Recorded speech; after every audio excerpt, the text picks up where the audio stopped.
So it's a nice question to start with. Confidence is something that we want, right? We do not like to be unsure or hesitant.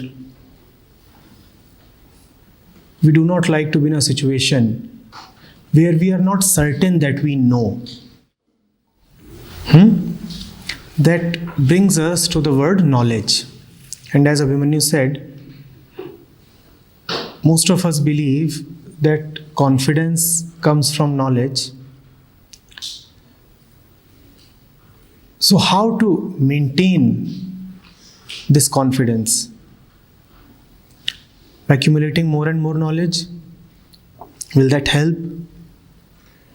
Will that quench our need to feel confident at all times? This is broadly the issue that we must discuss.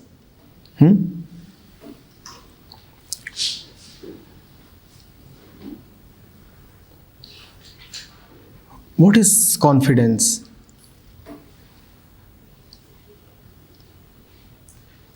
Confidence is the belief that I know, that I understand, that I'm in control of things, that I can command, that I'm on top of the situation. When you feel this way, then you say, I am confident, right? That is confidence for us.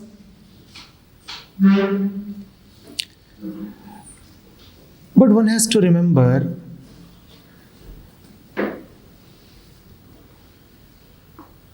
that firstly, knowledge is limited.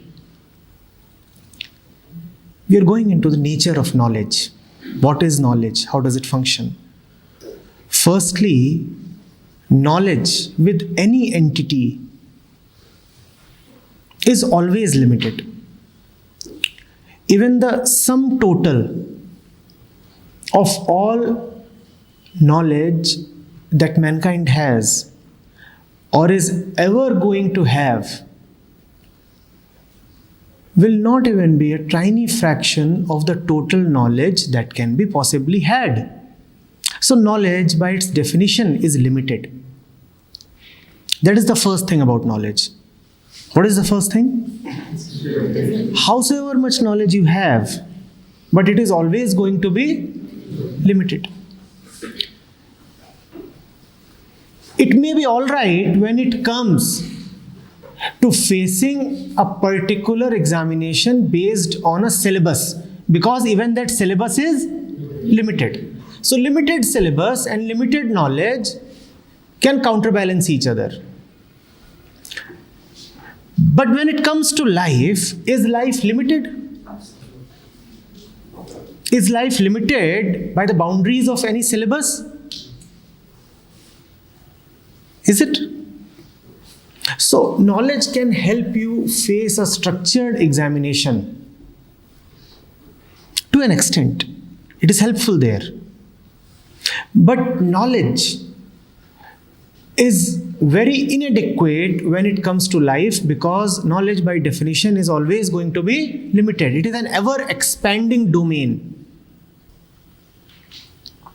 And when I say ever-expanding, that brings me to the second thing about knowledge. What is the second thing about knowledge? The second thing about knowledge is, the more you know, the more you realize that you do not know. That knowledge is limited is not known to those with limited knowledge. Understand this. It requires a really knowledgeable man to know that knowledge is limited. The ones who have little knowledge keep on thinking that they have all the knowledge. Socrates it was, and it requires a man of the measure of Socrates to say that the only thing I know is that I do not know. Remember, no man lesser than Socrates can say this. The only thing that I know is that I do not know. And how can he say this? Because he has a lot of knowledge. So the more knowledge expands, the more it is able to see its own inadequacy. The lesser is the knowledge that you have, the more you feel cocksure. Oh, I know everything. The more you have a really bigoted belief, a really obstinate belief in yourself. Oh, I know.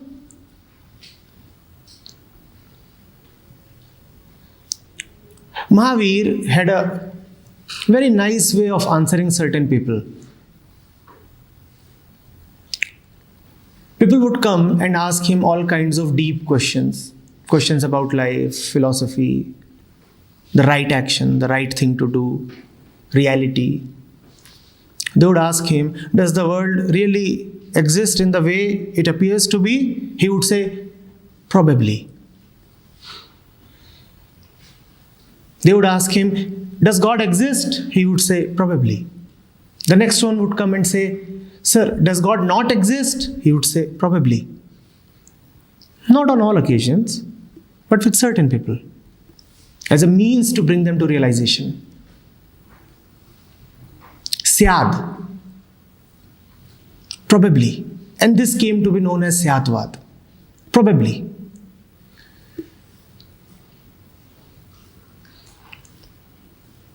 When you reach the height of a Mahavira, then you realize that it is all just probably. Or you can come to modern physics and go to Schrodinger. And what does he tell you? Probably. Probably. Does the electron really exist where I think it is? Well, sir, probably. Depends on with what precision you want to measure its velocity. You want to be very precise about its velocity, then you will have to be less and less precise about its location. Probably. But only a Schrodinger can say that. You require to come to modern physics to realize that all modern physics deals in probabilities. It does not deal in certainties.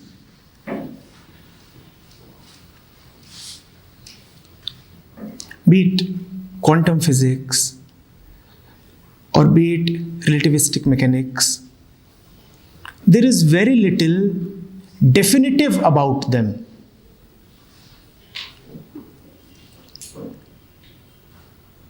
You have eigenvalues and eigenfunctions. You do not get definite answers that the ball is rolling at the speed of 2.2 meters per second. Probably. So the more knowledge you get, the more stumped you are, because your knowledge is telling you that knowledge itself is limited. Knowledge itself is telling you that knowledge is limited. And a point comes when the philosopher or the saint or the scientist, all of them just stand staring at a giant vacuum where there is nothing known. After all his knowledge, what does the physicist realize? He does not know anything. And that's the moment when he has absolute clarity. You know what is clarity? To be clear of knowledge, to be empty. He has realized that all the knowledge that I have, that does not mean anything, because that is really not true at all. I have been looking at the world, I have been talking about objects, but I have been missing the subject.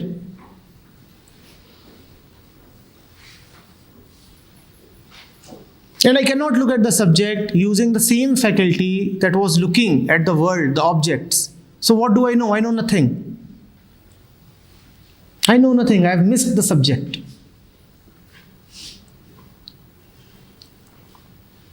Are you getting it? Now, we are faced with a peculiar situation. First, knowledge is limited, so you cannot really face life with knowledge. We said you can face examinations with knowledge, but you cannot face life with knowledge. Correct? Second, the more knowledge you gather, the more you realize that knowledge is insufficient and that knowledge does not mean anything. So any confidence that is based on knowledge is always going to be bulldozed by life. Any confidence that is based on knowledge is always going to fall short when it comes to the real challenges of life. You can do very well in an exam. Get 80%, 90%, 99%, as much percent as you want.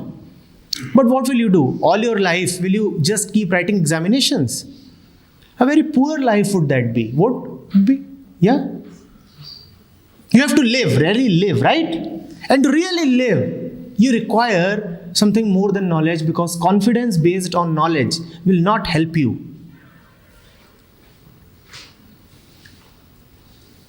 There is another confidence that is not based on knowledge.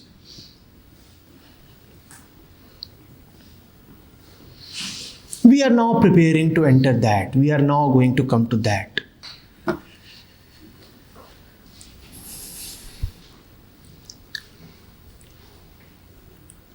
All knowledge is about the outside, right? And the outside is infinite.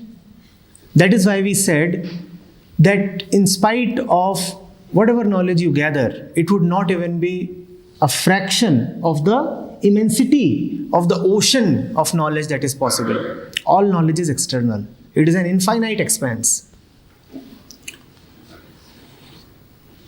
But there is something about which you can be more sure, which is not infinitely away from you, which you do not have to gather, which is close to you,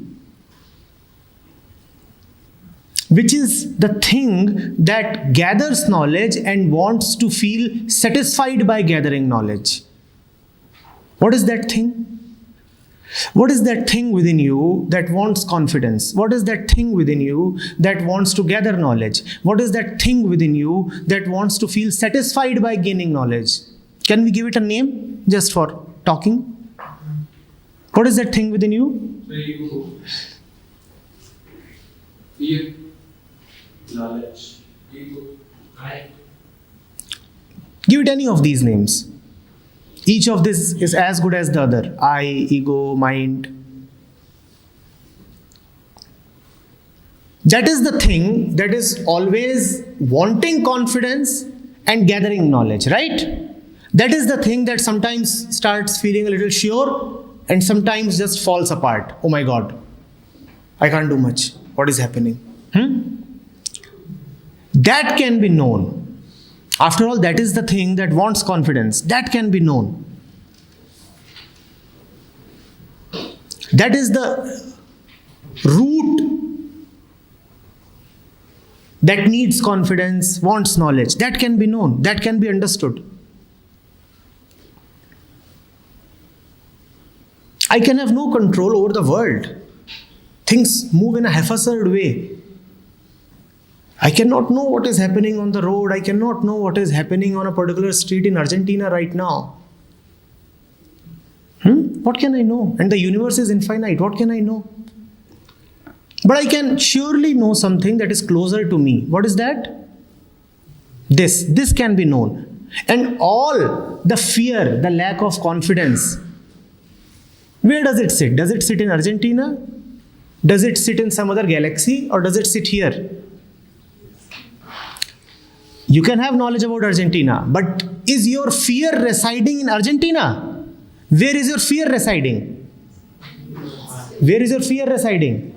Here.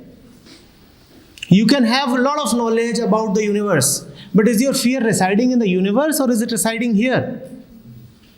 Why not know this itself? There is another confidence that arises from knowing this. I know this. Now, external situations can keep changing. Life can keep throwing its challenges. There may be victory or defeat. Somebody may ask me a question. I may know an answer, and I may as well not know an answer. But whatever is the situation, this is my territory. The mind is my territory. This cannot get affected. This confidence does not depend upon knowledge. This second type of confidence does not depend on knowledge.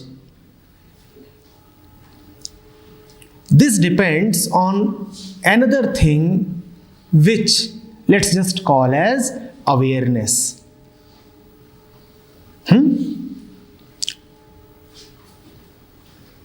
For our purposes, when we say awareness, we will mean self-awareness. Knowing oneself. Knowing oneself.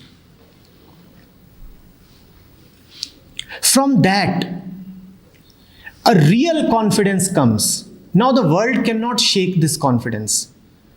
And those of you who often feel short of confidence must pay deep attention to this. Those of you who experience fear, anxiety, or nervousness must pay special attention to this. You can have very little control over the world. You do not know what the next man will say to you. You do not know what is the next event life will show to you. Preparation will not make you ready to face life, because all preparation depends on some kind of knowledge. It will always fall short and you will be disappointed. And you will keep wondering that why am I afraid all the time? Why do situations stump me? I prepare so much, and yet when the opportunity comes, I am found short. Why?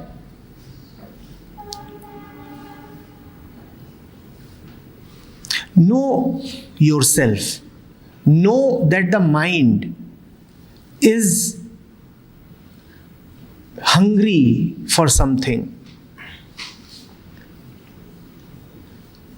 Know that to be afraid of someone is to allow the external to take control of you. Know that the more you go towards one end of duality, the more you are preparing to go towards the other end of duality. Observe your mind, look at the patterns, and realize that when you are in a pattern, it is so mechanical and it is moving towards its predetermined end. Like a pre-recorded movie. When you realize all this, then the world cannot take control of you. Someone comes and says something to you, and you smile. You say, that same old game. You see something and the mind wants to go towards it. You again smile and you say, the same old pattern here. In a particular situation, you repeat what you have been always doing. You again smile and you say, the same game of conditioning.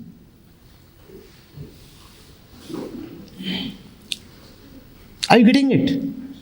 This confidence cannot be shaken by situations. This confidence is not limited. This is unlimited. This is infinite. Some people have called this inner confidence as faith. This inner confidence that does not depend on knowledge, that depends on self-awareness. This has been called as faith. Those who will depend on knowledge will be beaten by life, beaten black and blue. At some point in their preparation, they'll feel very sure.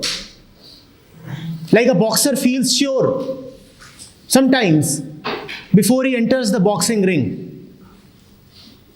He has worked hard. He has rehearsed, practiced. And he enters the ring, and the challenger is life itself. And what happens to the boxer? Beaten and beaten and beaten and knocked out. And it is happening again and again and again. Knocked out, knocked out, knocked out. That is the destiny of confidence based on knowledge. Have an inner faith. Say that whatever happens, I am all right.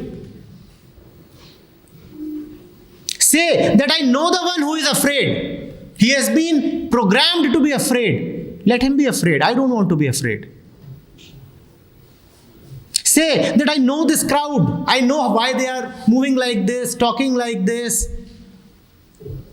being led in one common direction like this. I know them. I realize this entire game. I realize this entire game because their mind and my mind are the same. Because I know my mind, so I know the mind of the universe.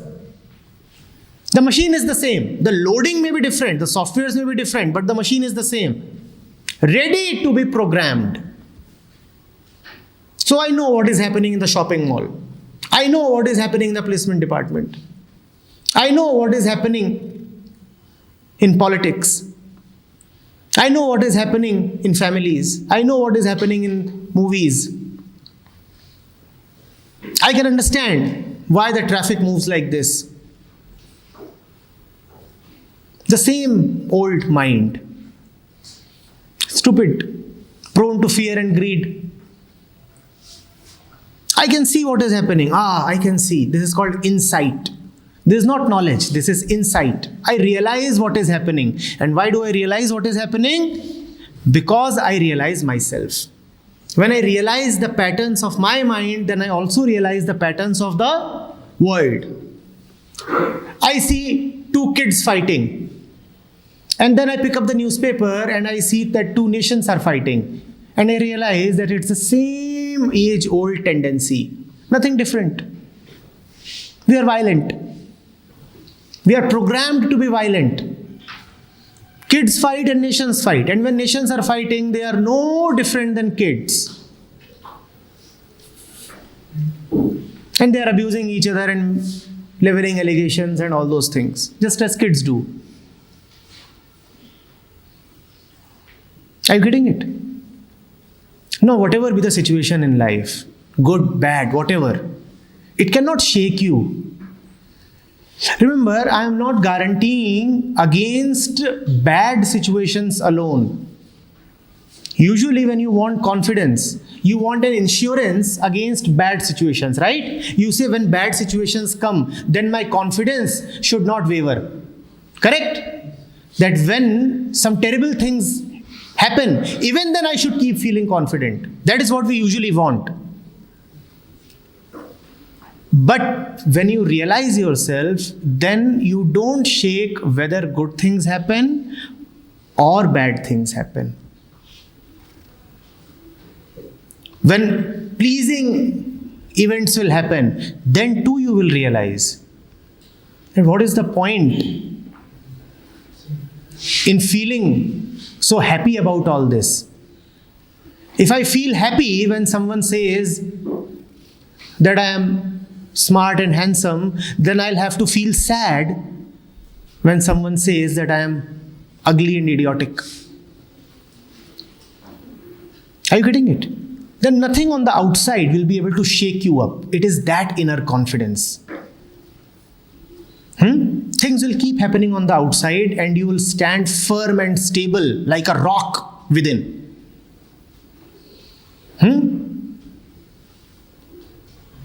A mountain that cannot be shaken. A fortress that cannot be impregnated.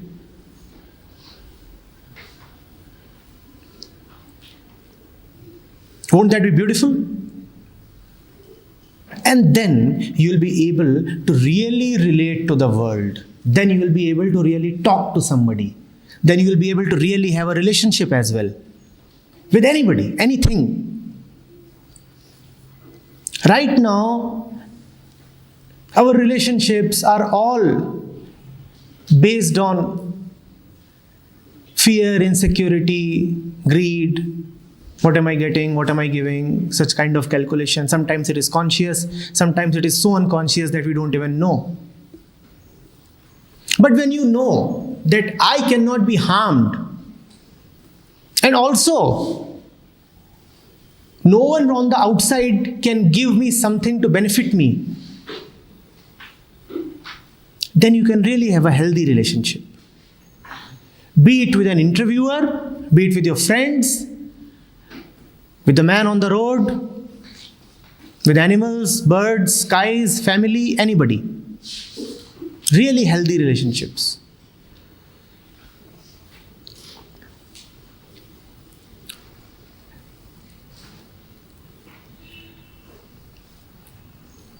Is it clear what I'm trying to say?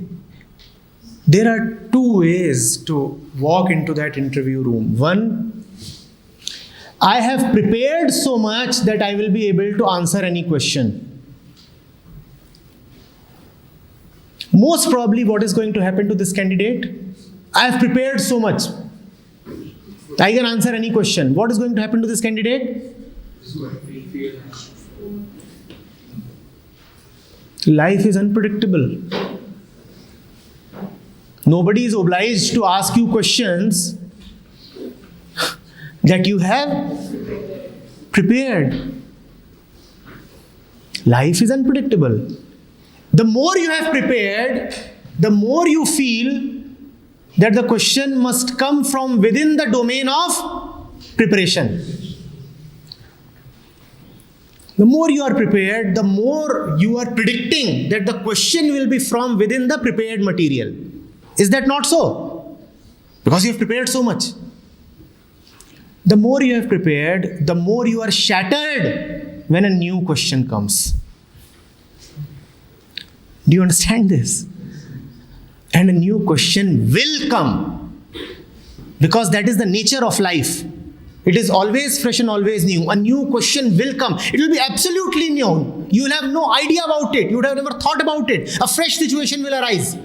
And you won't know what to do. Because you haven't prepared for it. You cannot prepare for it. It is impossible to prepare. This candidate will be beaten, knocked out. And then there is another candidate. He is not averse to knowledge. He is not averse to knowledge. He has knowledge. But at the same time, he is not dependent on knowledge. What does he say? He says, whatever happens, let it happen. Why should I worry? Why should I wonder? I did what I had to do. Now let things come. Let things come. But one thing is certain. Whatever will come, I will be still. Whatever be the situation, I will not be shaken. Whichever directions the winds blow, I will stand firm. I will not be greatly elated and excited if the other fellow says, wow, you are wonderful. And I will not be disappointed if he says, oh, you don't know anything. I'll maintain my composure, my equanimity under all circumstances. Now, this second fellow may get selected or may not get selected. But one thing is certain. You will not find him with a miserable face. Do you understand this? You will not find him with a miserable face. Wouldn't that be beautiful? Won't that be beautiful? And let me add something to it. Actually, the probability of success is higher for the second fellow, who may not have prepared so much but has the faith that whatever happens, I am all right. I'm not dependent on the world. Whatever happens, it's okay. This reminds me of a particular event from my own student life. It was the year 99, 2000, I think. So my own civil services exam got over on 15th of November. Then this common admission test to the various IIMs. This used to be a paper pencil test, not an online test. So it was scheduled for the 10th of December. Now 15th of November, till 15th of November, I was busy with my civil services exams. I finished the exams. 4 or 5 days I slept comfortably. And then I said, fine, because I have filled up the form and it's an interesting exam. There are these nice questions and puzzles. So let's write that exam. I didn't have too many stakes attached to that CAT. So I picked up those few books that you require and I started preparing. And I joined a test series with my batchmates in IIT. The test series used to be conducted in IIT itself. So everybody who was writing that test was an IITian. So I would just go and write the test with them. It was a mock test. And whenever I would write that test, my rank there would be somewhere in the middle. There were so many of them who were preparing since 1 year, 2 years also. Minimum 6 months, 8 months. And they desperately wanted to go to the IIMs. So they had worked very, very hard. And they were all talented people, obviously. Some of them were prodigiously talented. So that's the way it was. Then came 10th of December.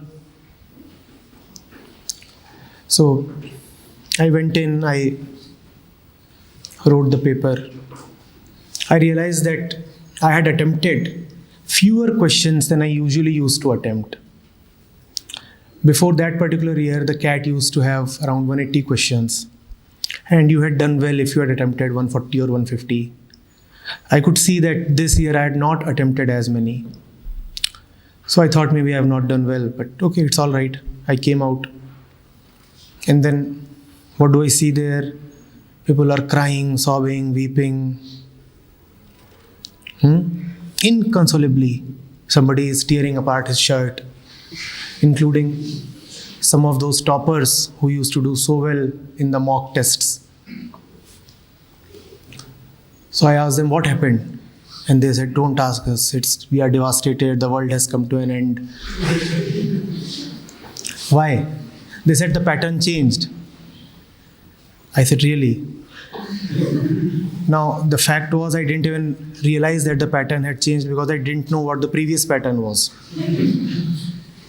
That was not really there in the mind. So I said, yes, probably it has changed, yes. Then they said, how much could you attempt? I said, I too have not done well. Yeah? Just like you, I also have not done well. I have attempted 113. Then they started thumping their chests even more wildly. And what happened? That we could not attempt even 100.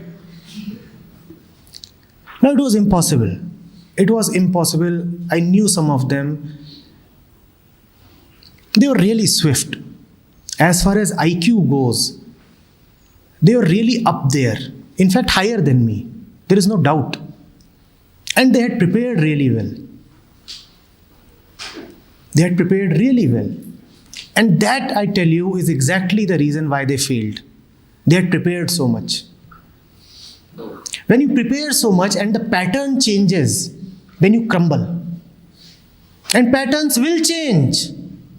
Life will not conform to any patterns. Sometimes examinations do. But even in examinations, if the paper setter is wise enough, he will keep changing patterns. It is only a lazy university in which patterns do not change.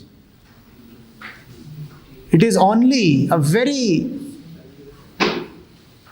sloppy examiner, a very sloppy college and university, where you get the same pattern year after year. And who wants to change and keep giving? Look at the JEE, for example. Do you ever see questions repeated? I do not know what's the situation these days. But at least till my time, there was no probability of a question being repeated. Life is like that. In fact, life is even more unpredictable than that. There at least you know it will be only maths, physics and chemistry. Here it can be anything. You have prepared geography and the question is on biology. That is what life is. You have put on the best of your clothing and it rains. You never know what to do. Life will make a mockery of all your preparation. I am not saying don't prepare. What I am saying is, let your confidence not be linked to preparation. Prepare, but don't feel confident because of preparation. Just feel confident for no reason. When you feel confident for no reason, that is called faith. That is called faith. But it requires guts. When you are afraid, then you want to cover up your fear with preparation. Have you seen this? Notice this. I am so afraid, so I want to cover up my fear with preparation. I have seen people preparing and rehearsing. I love you. I love you. Now what is this? And when it comes to the occasion, what do they say? Gone. What is the use of all your preparation? What is the point? Then you find that your throat has choked and you end up making a fool of yourself.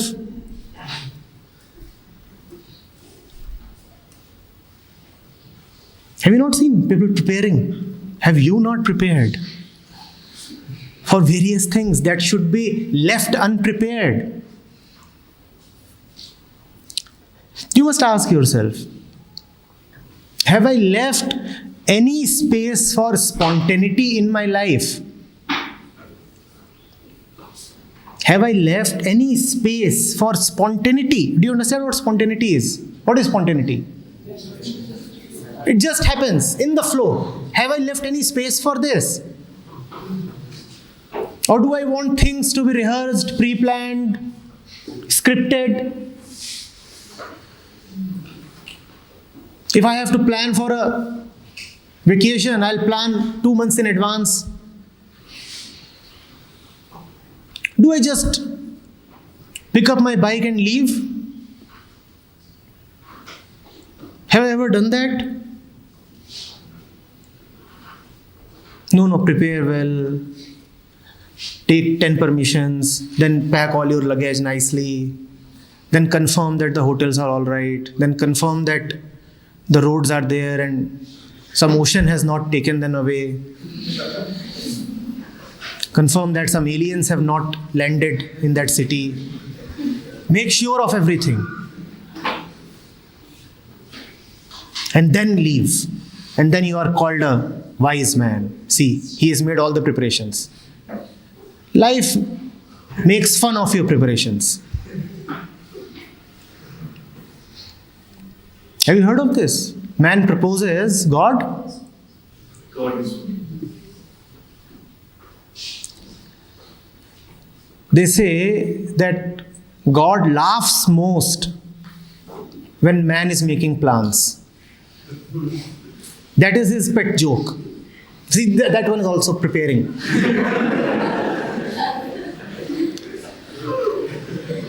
And he's laughing all the time because you are preparing all the time.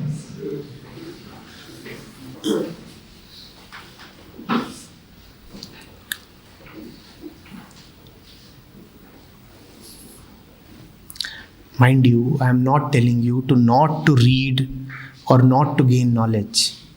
I am just telling you that knowledge will do what knowledge can do. Knowledge cannot give you security against your inner hollow. You are trying to fill the wrong hole with the wrong object. If you are unsure and insecure about yourself, knowledge and preparation will not help you. And mostly you want to prepare because you are unsure about yourself.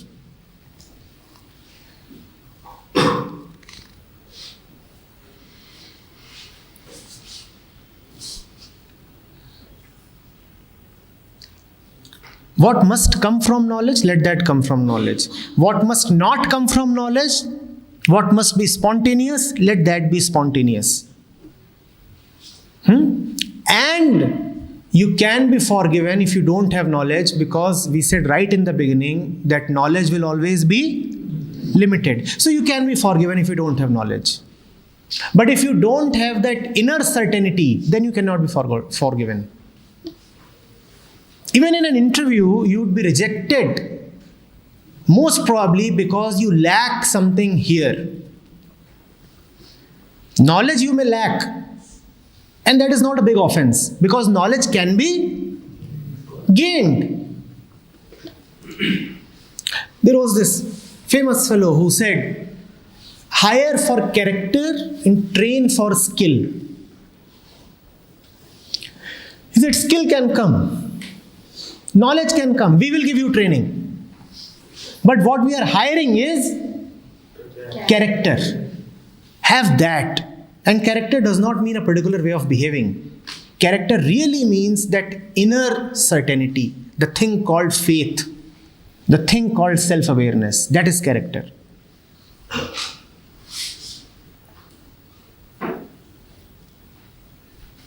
Clear?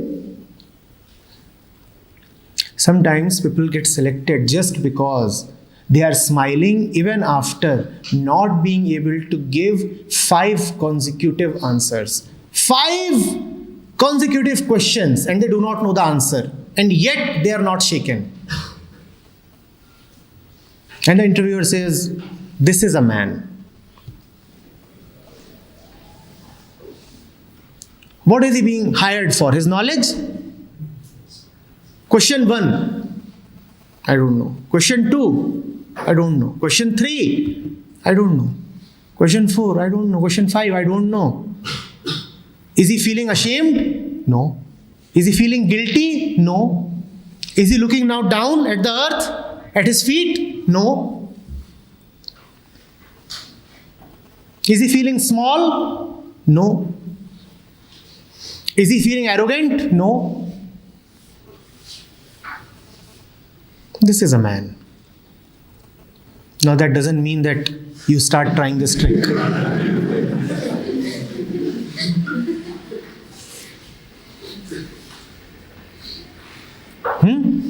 And there are some who are rejected even after answering all the questions.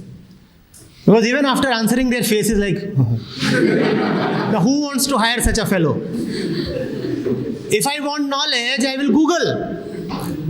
If I want knowledge, I will hire an encyclopedia. He is full of knowledge. But looking at his face in the morning in the office every day will be a punishment. How can I hire you?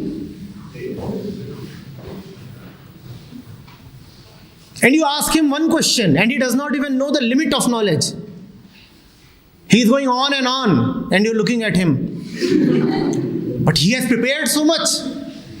He must be able to get something out of the preparation. Sir, 1 minute more. I know a little more. Mr. Google. Sir, there is another link on page 8. Will you hire such a fellow?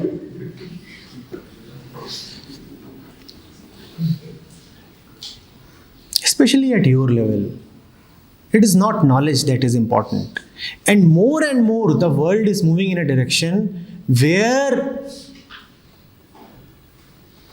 memory devices, external devices, will substitute for the memorization function of the brain.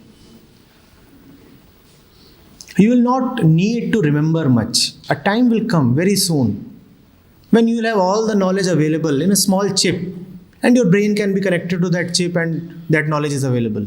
You don't need to memorize. Now, what is important in that kind of a world? Is memory and knowledge important? What is important? Creativity is important. Spontaneity is important. Faith is important.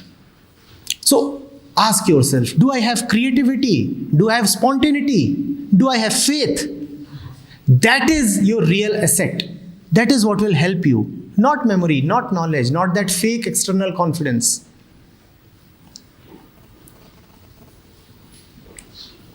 Hmm?